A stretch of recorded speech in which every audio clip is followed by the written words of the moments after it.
Sabe aquela noite que divide sua vida entre o antes e o depois? A minha teve o barulho ensurdecedor de sirenes e o peso de 4 notas de R$ 50 na mão. Eu preciso começar essa história pelo fim, pelo momento que até hoje me arrepia. Um homem que eu nunca tinha visto, no meio do nada, me entregou R$ 200, olhou no fundo do meu olho e disse, com uma urgência que gelou meu sangue: "Some daqui e não olha pra trás." A voz dele não era de raiva, era de puro pavor. Naquele segundo, 1000 perguntas explodiram na minha cabeça, mas o medo falou muito mais alto. Eu só obedeci. Não agradeci, não questionei. Mal tive tempo de guardar o dinheiro no bolso enquanto subia na moto, com o coração batendo na garganta. E foi aí, assim que eu dobrei a primeira esquina, que o mundo desabou em som. Sirenes, muitas, passando por mim, rasgando a madrugada exatamente na direção que eu tinha acabado de deixar. Ali, com o vento frio no rosto, eu entendi. Aqueles R$ 200 não foram uma gorjeta. Foram meu passe de saída de um inferno que eu nem sabia que existia.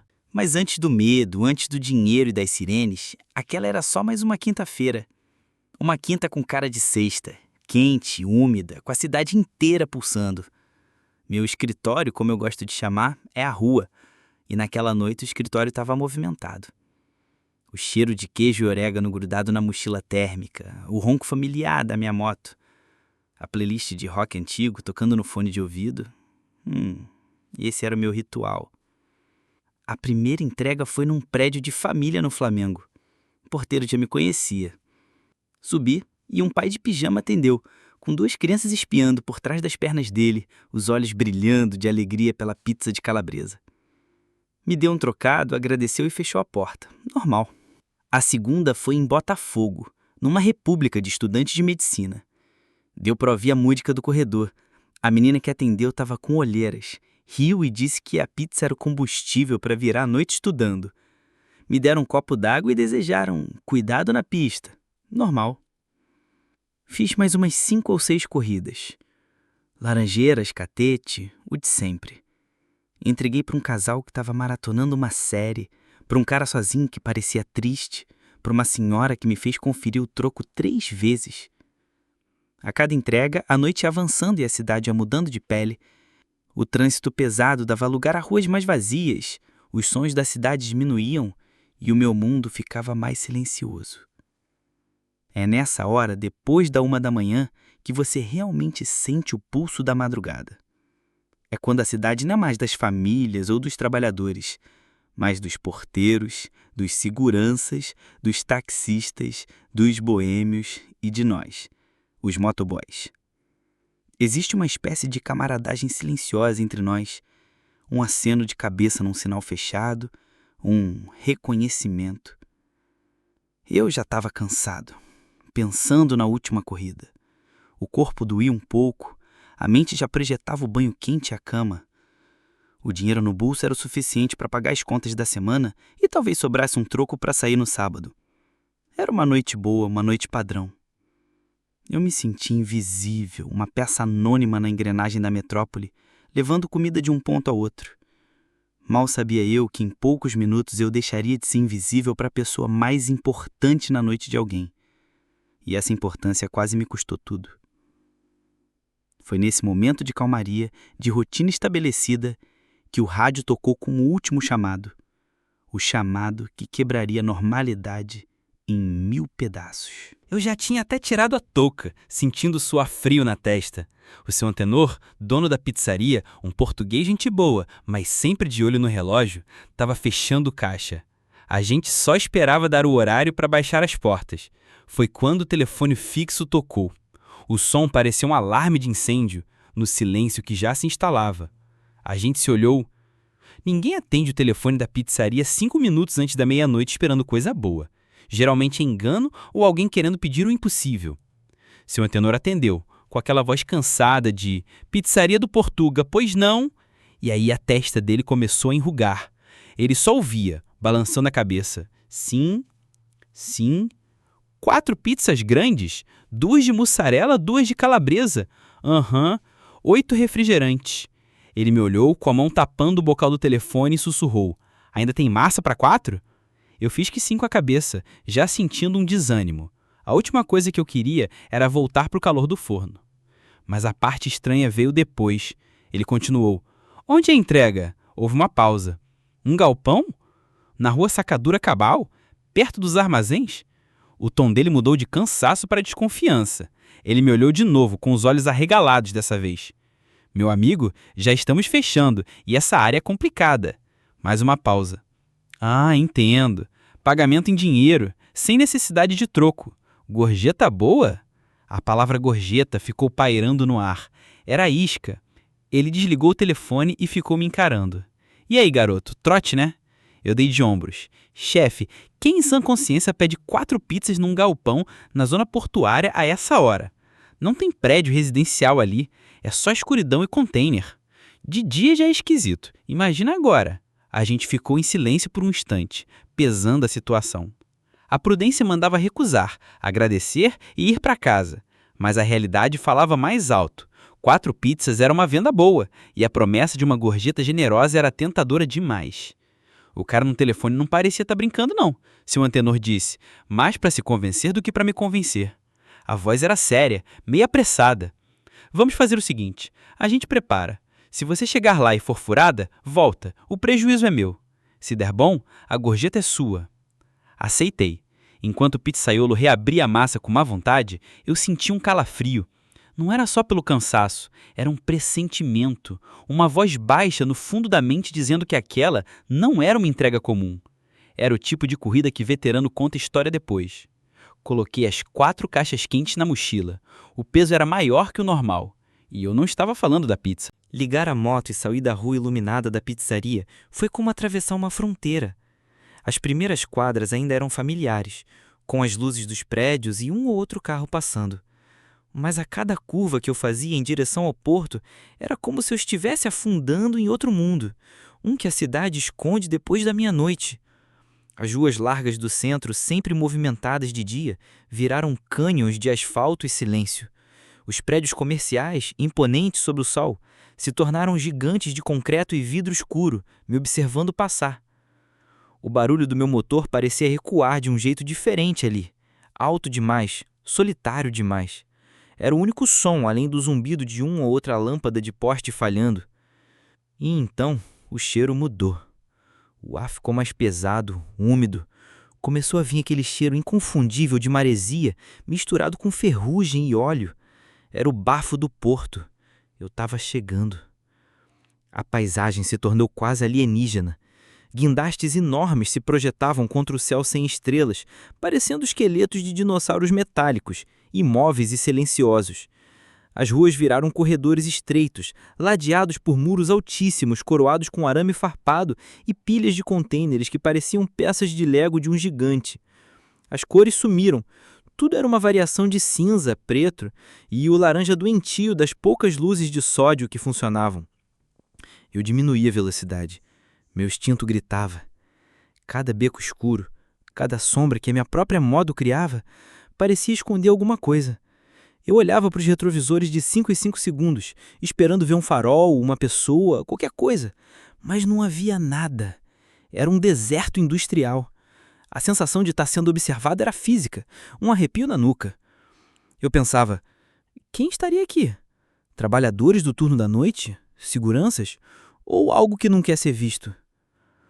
Passei pelos portões do cais, vendo os navios cargueiros atracados, enormes e quietos na água escura da baía, como grandes bestas adormecidas. Eram cidades flutuantes, sem cidadãos.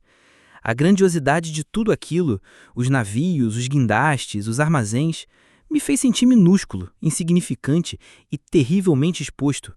A promessa de uma boa gorjeta, que parecia tão atraente na pizzaria, agora parecia uma piada. Que dinheiro pagava por aquela sensação de estar invadindo um território proibido? Finalmente vi a placa da rua, Sacadura Cabral. Engoli em seco. Agora era só achar o número do galpão.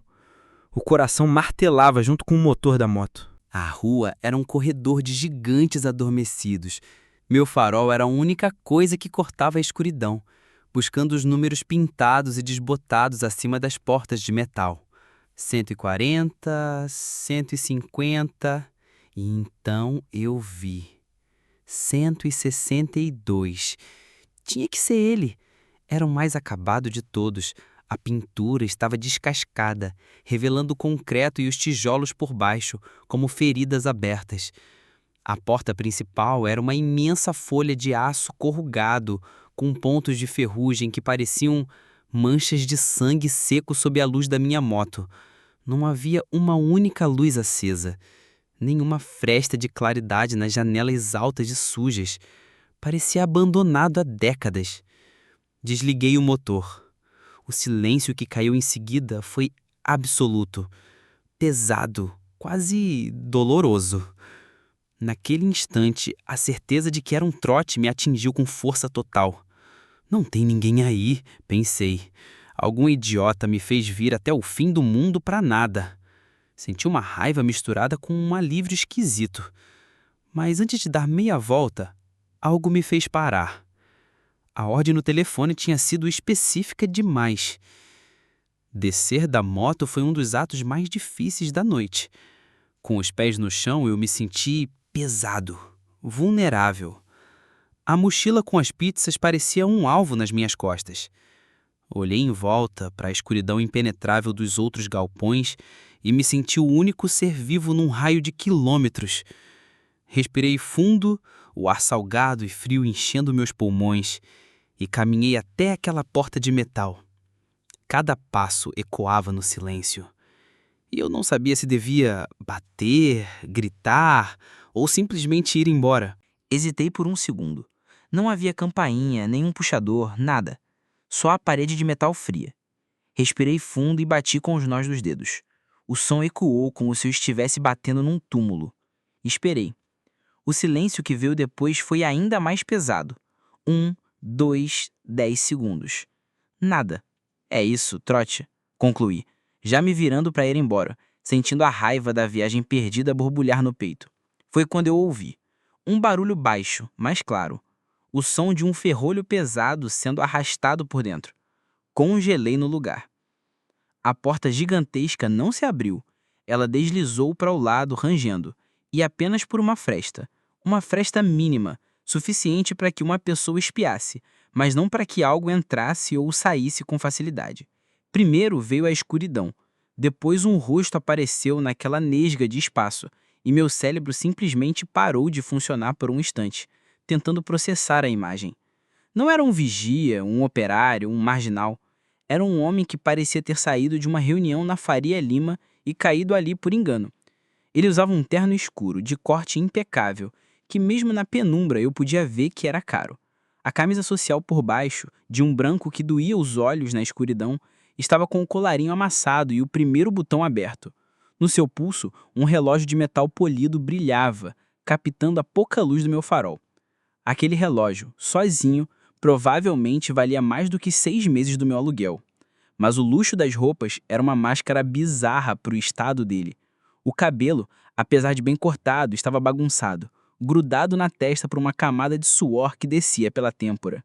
Seus olhos eram a pior parte. Estavam arregalados, injetados de sangue, e não focavam em mim. Eles passavam por mim, varrendo a rua escura atrás de mim, de um lado para o outro, sem parar. Eram os olhos de um animal encurralado, de alguém que espera um ataque a qualquer momento. É você, da pizza? Ele perguntou, e a voz não combinava em nada com a aparência. Era um sussurro rouco, apressado, como se falar alto pudesse atrair predadores. Ele não parecia alguém que estava com fome, esperando o jantar. Ele parecia alguém que tinha se esquecido completamente que havia pedido pizza até o momento em que eu bati na porta. A mochila térmica vermelha e chamativa nas minhas costas pareceu de repente um objeto ridículo, uma piada fora de hora. Eu era um palhaço, que tinha errado a festa e chegado num velório. E o homem na porta era a personificação do pânico. Minha boca ficou seca. Tentei responder, manter a normalidade, como se aquilo fosse só mais uma entrega. A gente é treinado para ser simpático, né? Boa noite, sou eu mesmo. Fiz uma pausa, tentando lembrar o valor de cabeça, mas os números fugiram. Ficam R$112. Minha própria voz soou estranha, alta demais, quebrando o feitiço de silêncio e medo que o homem tinha criado ao redor dele. Comecei a abrir o zíper da mochila térmica, mas minhas mãos, de repente, pareciam não me obedecer. O zíper emperrou. Meus dedos estavam suados e desajeitados dentro da luva. O homem não teve paciência para minha atrapalhação. Ele fez um gesto rápido com a cabeça. Anda, anda, sem som. Os olhos dele não estavam em mim nem na mochila. Continuavam na rua, na escuridão além do meu ombro. Ele estava me usando como um escudo. E a minha presença ali, em vez de ser o propósito daquele encontro, era um obstáculo. Um risco que ele precisava eliminar o mais rápido possível. A pizza era irrelevante. Eu era irrelevante. O que importava era o que ou quem ele temia que viesse daquela rua escura. E o medo dele era contagioso. Começou a se infiltrar em mim. Meu coração, que já estava acelerado, começou a bater de um jeito descompassado. Comecei a ouvir coisas que talvez nem estivessem lá. O barulho do vento parecendo um sussurro, o rangido distante de um portão. Eu me tornei uma extensão da paranoia dele. Olhei de relance por cima do ombro, esperando ver faróis se aproximando. Não havia nada, mas a sensação de perigo iminente era agora uma certeza. Finalmente, consegui abrir a mochila. Quando comecei a tirar as caixas, ele abriu a porta 1 centímetro a mais. Pude ver um pouco do interior do galpão. Era um breu total. Um vazio gigantesco, cavernoso. O ar que saiu de lá era feio, com um cheiro de cimento velho, poeira e... nada. O nada era o mais assustador. Para quem eram 4 pizzas se lá dentro era um deserto? Ele não estava dando uma festa, estava se escondendo. Passei a primeira pilha de 2 pizzas para ele. Ele as pegou com uma mão só, de qualquer jeito, quase as derrubando. O movimento foi brusco, desesperado. Ele não se importava com o que aconteceria com a comida. Ele só queria minhas mãos livres para que eu pudesse pegar o dinheiro e sumir. Passei a segunda pilha e depois os refrigerantes. Ele simplesmente largou tudo no chão, logo atrás da porta. O barulho das caixas de papelão batendo no concreto ecoou brevemente naquele espaço vazio. Agora, minhas mãos estavam livres. A transação estava quase no fim. E eu nunca quis tanto que algo terminasse. Assim que largou a última garrafa de refrigerante no chão, o homem não perdeu um milésimo de segundo. Enquanto minhas mãos ainda estavam no ar, as dele já mergulhavam no bolso interno do paletó. Não foi como alguém procurando uma carteira. O movimento foi preciso, ensaiado. Ele já sabia exatamente onde o dinheiro estava e já estava pronto para me dar. Ele tirou a mão do terno e, num gesto rápido, empurrou o dinheiro contra o meu peito. Eu instintivamente o agarrei. Não foi uma entrega, foi uma transferência forçada. Por um instante, nossos dedos se tocaram por cima da minha luva, e a mão dele estava gelada e úmida. O contato durou menos de 1 segundo, mas foi o suficiente para sentir o tremor que a percorria. Ele queria aquele dinheiro fora do bolso dele e na minha mão com a urgência de quem se livra de uma prova de crime. Olhei para minha mão. Eram 4 notas, dobradas uma única vez, perfeitamente alinhadas. 4 notas de R$50. Eram novas de um jeito que eu raramente via. Estavam lisas, duras, crocantes. Não tinham dobras, vincos ou o toque macio do dinheiro que passa de mão em mão. Pareciam ter saído do caixa eletrônico minutos antes. O cheiro de papel e tinta era perceptível. Meu cérebro de motoboy, acostumado a fazer contas rápidas, entrou em parafuso. O pedido deu R$112. Ele me deu R$200. Isso significava R$88 de gorjeta. R$88. Por um momento fugaz, um flash de euforia tentou surgir. Caramba, que sorte! R$88 de gorjeta numa entrega de pizza. Nenhum milionário excêntrico, aquilo não era uma gorjeta. Era um cala-boca. Era um pagamento pelo risco que eu nem sabia que estava correndo. O valor absurdo era uma mensagem. O valor era um medidor do tamanho do problema em que aquele homem estava metido. E pelo visto, o problema era gigantesco. Abri a boca por puro reflexo. O piloto automático do "preciso dar o troco" ainda funcionando. "Moço, mas o troco?" Eu nem terminei a frase. Os olhos dele, que até então varriam a rua, cravaram em mim pela primeira vez. A intensidade foi como um soco. Ele balançou a cabeça de leve, um não seco definitivo. O recado era claro. Esse dinheiro é seu. O problema é meu. A conversa acaba aqui. Eu segurava aquelas 4 notas, que agora pareciam queimar minha luva. Elas não eram mais dinheiro. Era um bilhete de saída, um passaporte para longe dali. E o preço era minha obediência. Eu estava ali, parado, com as 4 notas de 50 queimando na minha mão. A pergunta sobre o troco morrendo na minha garganta. O mundo inteiro parecia encolher e se resumia àquele metro de distância entre nós. O homem se inclinou um pouco para frente, diminuindo ainda mais o espaço. O pânico dele era uma coisa quase palpável, uma energia que emanava dele e me sufocava. Então ele falou. A primeira palavra foi um obrigado. Mas não foi um obrigado normal. Foi rápido, seco, cortado. Não era gratidão pela entrega. Era um carimbo final na nossa transação bizarra. Era um obrigado, seu papel aqui terminou. Foi a vírgula antes da sentença que mudaria o resto da minha noite e, de certa forma, a minha vida. Ele manteve os olhos crasados nos meus e a voz dele baixou ainda mais, se tornando um sussurro rascante, cheio de urgência. Cada palavra era como uma pedra tirada em mim. Agora, pega a sua moto e some daqui o mais rápido que puder. A frase some daqui bateu diferente de vá embora. Ir embora é o que se diz para uma visita que se demorou. Suma é o que se diz quando a sua presença coloca a vida de alguém, a sua ou a dele, em risco. A ordem era para eu me apagar da existência naquele local, para me desmaterializar.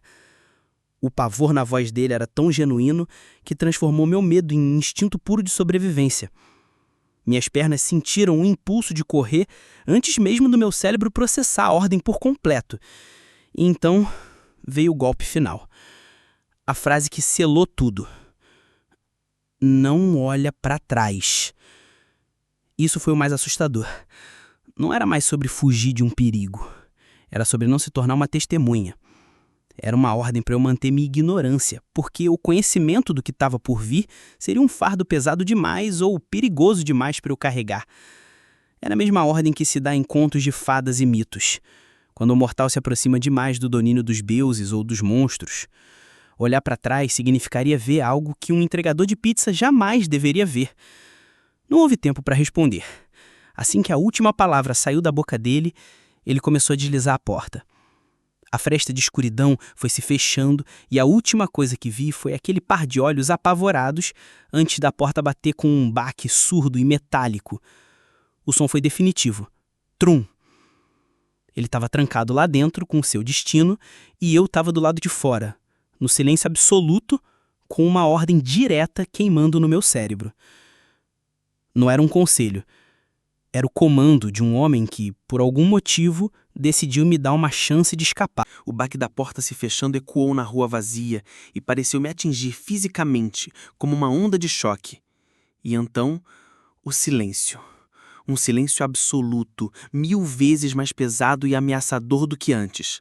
Eu estava sozinho, completamente sozinho com meu farol, minha moto e as palavras dele ecoando na minha cabeça num loop infinito. Some daqui, não olha para trás. Por um instante, eu não consegui me mover. Fiquei paralisado, com os pés pregados no asfalto. Minha mente era um caos, um liquidificador de perguntas sem resposta, todas gritando ao mesmo tempo. Quem era ele? Que porra tá acontecendo nesse galpão? É uma negociação de drogas? Um sequestro? Ele era a vítima ou o bandido? Cada teoria era mais assustadora que a outra. Uma parte de mim, uma parte minúscula e idiota, pensou em pegar o celular e ligar para a polícia. E se aquele homem precisava de ajuda? E se ele era um refém me dando um aviso? Mas essa ideia foi aniquilada no segundo em que nasceu. A imagem dos olhos dele, o pavor puro, sem filtro, voltou com força total. Aquilo não era um pedido de ajuda. Era uma ordem de dispersão. Ele não queria a polícia ali, pelo menos não ainda. Ele queria que eu, a peça solta, a variável inesperada, desaparecesse do tabuleiro. Ligar para a polícia não me faria um herói, me faria uma testemunha. E testemunhas de coisas que acontecem em galpões escuros de madrugada não costumam ter um final feliz. Olhei para minha mão. As 4 notas de 50 ainda estavam lá, amassadas pelo meu aperto. O dinheiro parecia sujo, contaminado. Não havia mais um pingo de excitação. Aqueles R$200 eram o preço do meu silêncio, da minha ignorância. Eram a prova de que eu tinha chegado perto demais de algo que não era da minha conta. Foi essa percepção que finalmente quebrou minha paralisia. O instinto de sobrevivência assumiu o controle total, como um sistema de emergência. Meu cérebro parou de questionar e passou a apenas executar a última ordem recebida: fugir. Virei para a moto no movimento duro, robótico. Meu corpo todo tremia. Amassei as notas e enfiei no bolso da calça com um gesto desajeitado. Peguei a chave da moto, mas minhas mãos tremiam tanto que errei o buraco da ignição na primeira tentativa. A chave bateu no metal com um clique patético que soou como um tiro no silêncio. "Anda, anda, anda!" Uma voz gritava dentro de mim. Na segunda tentativa, a chave entrou.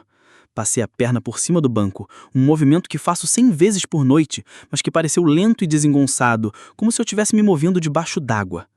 Cada segundo com as minhas costas viradas para aquela porta parecia uma eternidade. Eu sentia o metal frio do galpão nas minhas costas, esperando que ele se abrisse a qualquer momento. Mas ele não se abriu. No instante em que o motor da moto pegou, o som foi como um grito de libertação no meio daquele silêncio mortal. Foi o som da vida, da chance, da fuga. Não pensei em mais nada. Não houve aceleração gradual. Girei o acelerador com toda a força que tinha, como se quisesse arrancar o punho do guidão. A moto respondeu com um solavanco. A roda traseira cantou o pneu por um segundo no asfalto sujo. E então ela disparou para frente, me jogando contra o banco. As formas escuras dos galpões se transformaram em borrões na minha visão periférica. A rua deserta virou um túnel escuro, e a luz do meu farol era a única coisa que me guiava para fora do inferno. O vento batia no meu capacete com uma força brutal, um uivo constante que abafava qualquer outro som. Era só eu, o ronco ensurdecedor do motor e a velocidade.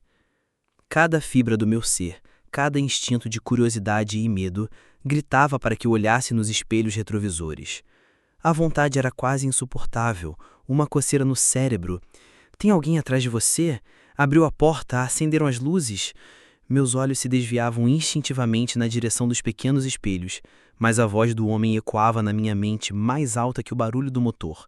Não olha para trás. A ordem dele tinha se tornado uma lei física no meu universo particular. Olhar para trás parecia uma traição, uma quebra de um pacto que eu nem sabia que tinha feito. Era como se olhar fosse o pecado que me faria virar uma estátua de sal. E eu acreditei naquilo com toda a minha alma. Então, mantive meus olhos fixos à frente, na linha de fuga. O medo da perseguição era menor que o medo de testemunhar. Eu não estava apenas fugindo do galpão, estava fugindo da verdade que ele continha. Eu não sabia para onde estava indo, apenas que precisava me afastar. Continuei acelerando, passando por ruas que eu mal reconhecia, atravessando cruzamentos desertos. O mundo era um borrão de luzes de sódio e escuridão. Então comecei a ver os primeiros sinais de vida. Um semáforo piscando em amarelo, a silhueta de prédios mais familiares ao longe, uma placa apontando para o centro da cidade. Cruzei a Avenida Rodrigues Alves e senti como se tivesse atravessado uma fronteira invisível, de volta ao mundo dos vivos. O alívio que me inundou foi tão intenso que quase me fez perder o fôlego. Eu estava longe. Eu tinha escapado. O aperto no meu peito começou a afrouxar minimamente, mas a adrenalina ainda corria solta, fazendo meu corpo inteiro vibrar. A fuga imediata havia terminado, mas a confusão e o terror estavam apenas começando a se assentar. E foi nesse exato momento, na primeira esquina que dobrei, já me sentindo relativamente seguro, que o segundo ato daquela noite começou. Eu dobrei a esquina da Rua Sacadora Cabral e entrei na Avenida Rodrigues Alves. A mudança de cenário foi instantânea e me deu a primeira lufada de ar de verdade na noite. Ali havia mais postes de luz, o asfalto era melhor e eu via ao longe os contornos familiares do Museu do Amanhã. Eu estava de volta à civilização. O aperto de gelo no meu estômago começou a se dissolver. Consegui, acabou. Eu repetia para mim mesmo, tentando convencer meu coração a parar de bater como se quisesse sair pela boca. Por um segundo eu me senti seguro. 1 segundo. Foi o tempo que durou. Primeiro foi um som baixo, quase imperceptível por baixo do barulho do meu motor. Um lamento distante. Mas ele cresceu. E cresceu rápido. Em questão de segundos, o som se tornou uma parede, uma cacofonia de sirenes múltiplas vindo de algum lugar atrás de mim. Não era o som de uma única viatura indo atender a um chamado qualquer. Era o som de uma operação. Era o som da guerra. Instintivamente, freiei e encostei a moto no meio-fio, o corpo agindo por conta própria. Olhei para trás. A visão foi ainda mais impactante que o som. Uma onda de luzes azuis e vermelhas vinha com uma velocidade absurda, pintando as fachadas dos prédios, transformando a madrugada em inferno piscante. Não era uma nem duas, eram 3, 4, 5 viaturas da Polícia Militar com os giroflex ligados no máximo, rasgando o asfalto. Elas passaram por mim como um comboio de caça. E então o meu sangue gelou. Elas não continuaram reto. O comboio inteiro fez a curva acentuada, entrando exatamente na rua estreita e escura de onde eu tinha acabado de sair. A Rua do Galpão. Elas estavam indo para lá. Naquele instante, um raio caiu na minha cabeça e conectou tudo com uma clareza aterrorizante. O homem elegante e apavorado, as 4 notas de 50, novas, intocadas, a pressa desesperada, a voz dele como um eco final e terrível, fazendo todo o sentido do mundo. Some daqui o mais rápido que puder. Não olha para trás. Ele não estava com medo de que a polícia pudesse chegar. Ele sabia que a polícia estava vindo. Ele não estava me dando uma gorjeta. Ele estava comprando o meu silêncio e, principalmente, a minha ausência. Cada segundo que ele me segurou ali, cada segundo que eu demorei para ligar a moto, era um segundo a menos na contagem regressiva dele. E por um triz, por uma questão de 1 minuto talvez, eu não estava mais lá para ser a primeira pessoa que os policiais encontrariam na porta. Eu não era o entregador de pizza. Eu era a última peça a ser retirada do tabuleiro, antes do checkmate. A realização me atingiu com a força de um soco no estômago, e eu fiquei ali, parado na calçada, enquanto o som das sirenes desaparecia na direção do galpão, me deixando num silêncio que agora era 1000 vezes mais assustador. Eu fiquei ali, parado na beira da avenida, com o motor da moto vibrando embaixo de mim. Mas o tremor que eu sentia não vinha dele, vinha de dentro. Era um tremor frio, profundo, que começava no estômago e se espalhava por cada músculo do meu corpo. Minhas mãos, agarradas ao guidão, tremiam tanto que a visão da rua à minha frente parecia dançar. O som das sirenes tinha sumido, mas minha cabeça estava barulhenta, ecoando 1 milhão de "e se?". E se eu tivesse demorado mais 1 minuto para achar o endereço?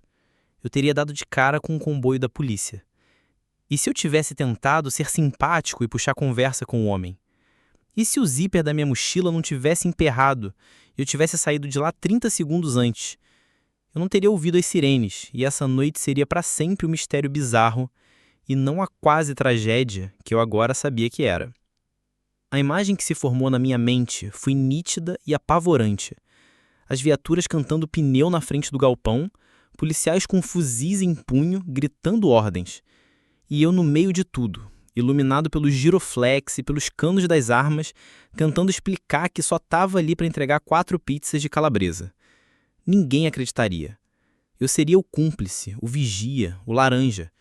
Na melhor das hipóteses, passaria a noite numa delegacia.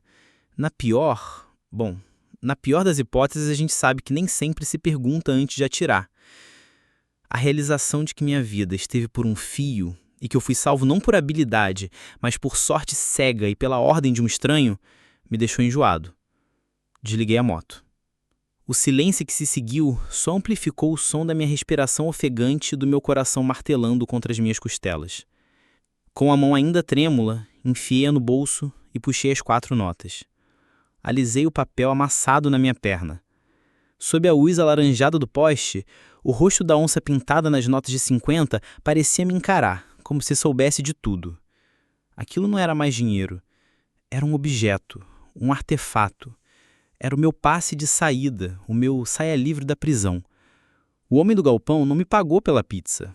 Ele pagou pela minha vida. Ele comprou meu tempo, os minutos que eu precisava para sumir antes que o mundo dele desabasse. Guardei as notas de volta no bolso, mas agora elas pesavam 1 tonelada. O que eu faria? Voltar para a pizzaria? Jamais. Ir para casa? A ideia de ficar sozinho entre 4 paredes com meus pensamentos parecia uma tortura. A única coisa que eu sabia é que não podia ficar parado ali. Eu precisava me mover, dirigir sem rumo, até que o tremor parasse e o mundo voltasse a fazer algum sentido. Liguei a moto de novo, não mais numa fuga desesperada, mas num recuo lento e atordoado da beira do abismo. Eu dirigi por quase 1 hora, sem rumo, até o tremor nas minhas mãos diminuir o suficiente para eu conseguir segurar um copo. Parei no primeiro posto de gasolina que vi aberto. Eu precisava de luz, de um lugar normal, de qualquer coisa que me lembrasse que o mundo não era feito só de galpões escuros e homens apavorados.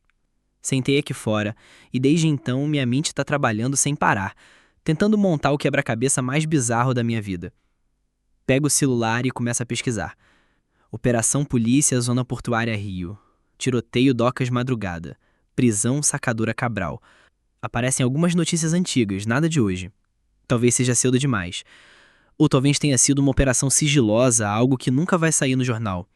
E na ausência de fatos, minha cabeça cria as próprias histórias. A primeira teoria é a mais óbvia: drogas. Um chefão do tráfico, elegante, esperando uma carga importante que chegou pelo porto. As 4 pizzas, um disfarce. Se alguma patrulha de rotina passasse, ele era só um cara trabalhando até tarde com a equipe. As viaturas não eram uma surpresa, era uma batida que ele sabia que ia acontecer. Talvez um informante o avisou e ele estava limpando o local. Nessa versão, ele é um criminoso calculista que me usou como último peão para sair do tabuleiro antes do fim do jogo. Mas então outra imagem se forma. E se ele não era o vilão? E se ele era a vítima? Um empresário, um executivo rico sequestrado e mantido naquele galpão. Os sequestradores o forçaram a pedir comida para mostrar que ele ainda estava vivo ou simplesmente porque estavam com fome. O terror nos olhos dele não era medo da polícia, mas medo dos homens que estavam com ele, talvez em outra sala. O aviso, o dinheiro, seria um ato de desespero e decência. A última tentativa de um homem condenado de impedir que um inocente fosse arrastado junto. Nessa história, o homem do terno caro é um herói trágico. Aí vem a terceira via, a mais confusa. E se ele era um traidor? Parte de uma quadrilha, mas que fez um acordo com a polícia. Ele estava ali, esperando a batida que ele mesmo arranjou para entregar aos comparsas. A pizza seria seu álibi. A chegada das viaturas era a sua salvação. O aviso para mim? Talvez para não complicar a operação, para não haver danos colaterais. Um ato de autopreservação disfarçado de gentileza. Cada teoria se encaixa em algumas peças, mas deixa outras sobrando. A elegância dele, o pavor, o aviso. Quem era ele? Um monstro, uma vítima ou um fantasma no meio de um jogo de espelhos? Eu percebo, olhando o dia clarear, que nunca vou saber a resposta. Não existe um Google para o que aconteceu naquela fresta de porta. O homem do galpão não tem nome, não tem história. Ele é só um par de olhos apavorados e uma ordem que salvou minha pele. E talvez o poder e o horror daquela noite estejam exatamente nisso, na pergunta que vai ecoar na minha cabeça para sempre. O sol está nascendo e é estranho. Para todo mundo que passa por essa avenida agora, é só mais uma quarta-feira, o começo de um dia de trabalho, de rotina. Mas para mim, parece o primeiro dia de um mundo diferente. Eu sobrevivi à noite. E sobreviver, eu percebo agora, te deixa uma marca. As pessoas falam de sorte. Eu nunca tinha pensado muito nisso. Sorte era achar uma vaga para estacionar, era não pegar chuva forte. Mas agora eu entendo o que é sorte de verdade. Sorte é o zíper da sua mochila emperrar. Sorte é o medo de um desconhecido ser tão grande que ele decide te poupar. Sorte é dobrar uma esquina 30 segundos antes do inferno chegar. Eu não fui esperto, não fui corajoso, eu fui absurdamente sortudo. Desde aquela noite, eu nunca mais olhei para a cidade da mesma forma. Cada sirene que eu ouço à distância me causa um arrepio. Cada galpão com a porta fechada na zona portuária parece guardar um segredo. Eu, que me achava dono da madrugada, percebi que eu só flutuava na superfície dela. Por baixo, nos lugares escuros e silenciosos, existem outras correntes, outras histórias muito mais pesadas, acontecendo o tempo todo, bem debaixo do nosso nariz. E naquela noite, por um breve momento, eu mergulhei nessas águas e quase me afoguei. E os R$ 200? Eu precisei usar. A vida continua, as contas não esperam.